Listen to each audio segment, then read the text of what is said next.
بسم اللہ الرحمن الرحیم۔ شروع کرتا ہوں اللہ کے نام سے جو بڑا مہربان نہایت رحم والا ہے۔ حضور سرور عالم صلی اللہ علیہ وسلم ایک مرتبہ صحابہ اکرام علیہم رضوان میں تشریف فرما تھے کہ ایک مشرکہ عورت جس کی گود میں 2 ماہ کا شیر خوار بچہ تھا اس طرف سے گزری۔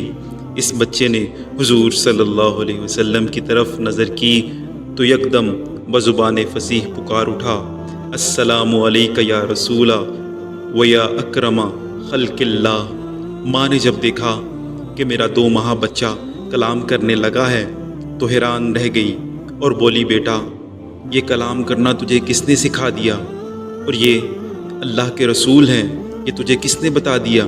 بچہ اب اپنی ماں سے مخاطب ہو کر کہنے لگا، اے ماں، یہ کلام کرنا مجھے اسی اللہ نے سکھایا ہے جس نے سب انسانوں کو یہ طاقت دی ہے، اور یہ دیکھ میرے سر پر جبریل امین کھڑے ہیں جو مجھے بتا رہے ہیں کہ یہ اللہ کے رسول ہیں۔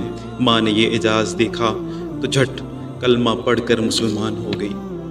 مولانا رومی علیہ رحمۃ اللہ مثنوی شریف میں فرماتے ہیں کہ پھر حضور صلی اللہ علیہ وسلم نے اس بچے کو مخاطب فرمایا اور دریافت فرمایا کہ تمہارا نام کیا ہے؟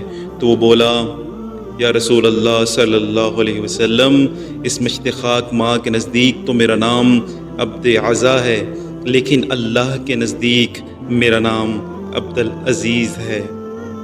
پیارے بھائیوں، ایک 2 ماہ کا بچہ تو حضور صلی اللہ علیہ وسلم کو جان اور مان لے اور اپنی ماں کو بھی جنت میں لے جائے، مگر افسوس ان عمر رسیدہ بدبختوں پر جنہوں نے حضور صلی اللہ علیہ وسلم کو نہ جانا نہ مانا اور اپنی جہالت و گستاخیوں سے خود بھی ڈوبے اور دوسروں کو بھی لے ڈوبے۔